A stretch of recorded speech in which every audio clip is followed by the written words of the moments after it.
إن الذين كفروا لن تغني عنهم أموالهم ولا أولادهم من الله شيئا وأولئك هم وقود النار كدأب آل فرعون والذين من قبلهم كذبوا بآياتنا فأخذهم الله بذنوبهم والله شديد العقاب. قل للذين كفروا ستغلبون وتحشرون إلى جهنم وبئس المهاد. قد كان لكم آية في فئتين التقتا فئة تقاتل في سبيل الله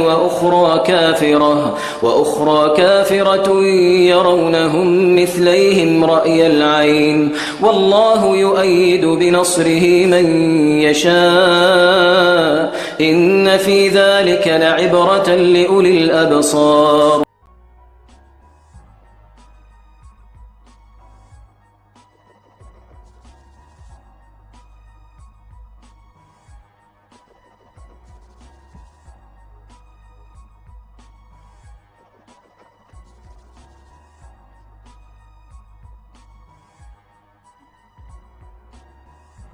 March 13th, 1962.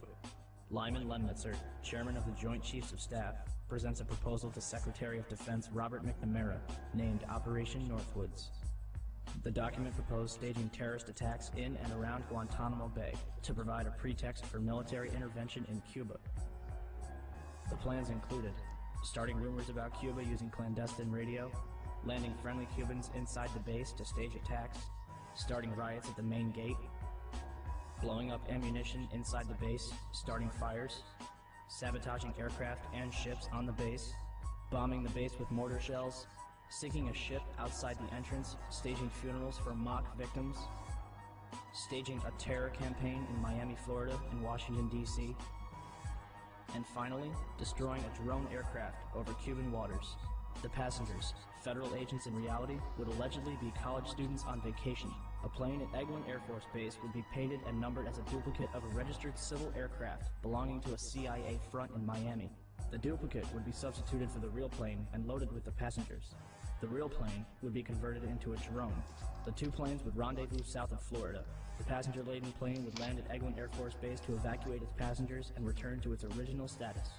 The drone would pick up the scheduled flight plan and, over Cuban waters, transmit a Mayday signal before being blown up by remote control. The plan is rejected by McNamara, and President John F. Kennedy personally removes Lemnitzer as chairman of the Joint Chiefs of Staff. December 1st, 1984.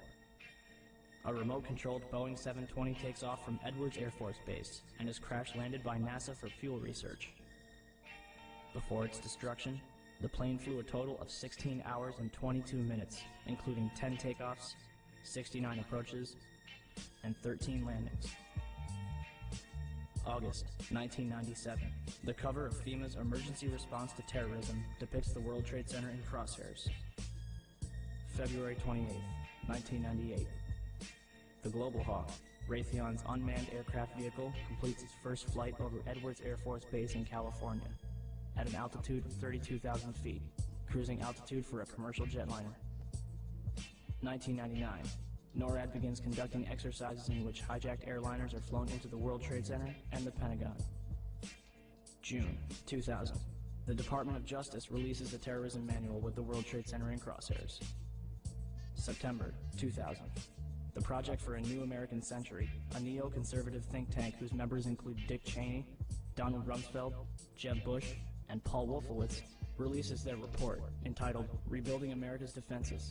In it, they declare that the process of transformation, even if it brings revolutionary change, is likely to be a long one, absent some catastrophic and catalyzing event, like a new Pearl Harbor.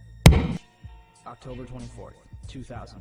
The Pentagon conducts the first of two training exercises called Moscow, which simulate a Boeing 757 crashing into the building. Charles Burlingame, an ex-Navy F-4 pilot who worked in the Pentagon, participates in this exercise before retiring to take a job at American Airlines, where, less than a year later, his Boeing 757 crashes into the building. April 2001. NORAD plans an exercise in which a plane is flown into the Pentagon, but is rejected as too unrealistic. June 2001. The Department of Defense initiates new instructions for military intervention in the case of a hijack. It states that for all non-immediate responses, the Department of Defense must get permission directly from the Secretary of Defense. Attorney General John Ashcroft begins flying on charter jets for the remainder of his term due to a threat assessment by the FBI. July 4th, 2001. Osama bin Laden, wanted by the United States since 1998, receives medical attention at the American hospital in Dubai, where he is visited by a local chief of the CIA. July 24th, 2001. Larry A. Silverstein, who already owned World Trade Center 7, signs a $3.2 billion 99-year lease on the entire World Trade Center complex 6 weeks before 9/11. Included in the lease is a $3.5 billion insurance policy, specifically covering acts of terrorism. September 6, 2001, 3,150 put options are placed on United Airlines stock. A put option is a bet that a stock will fall.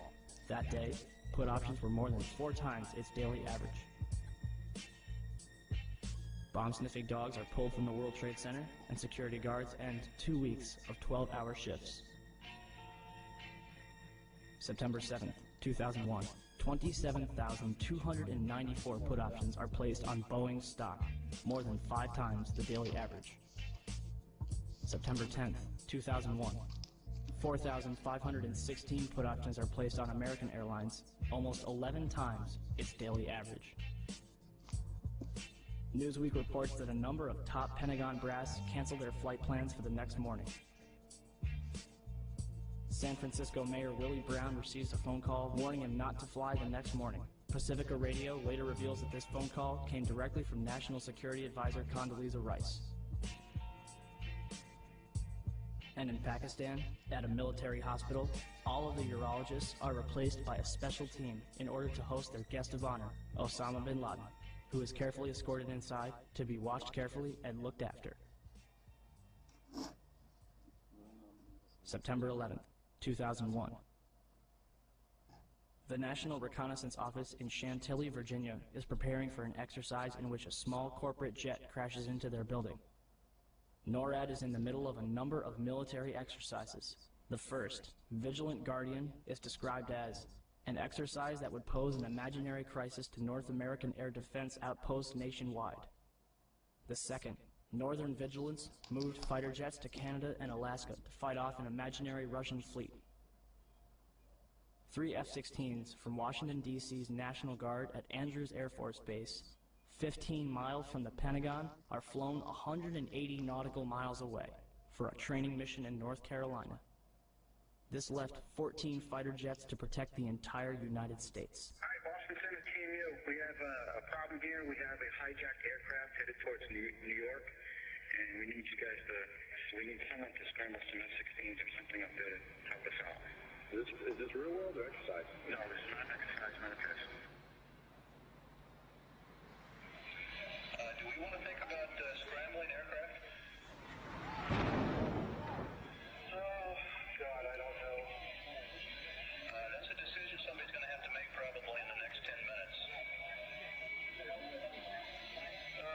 Everybody just left the room.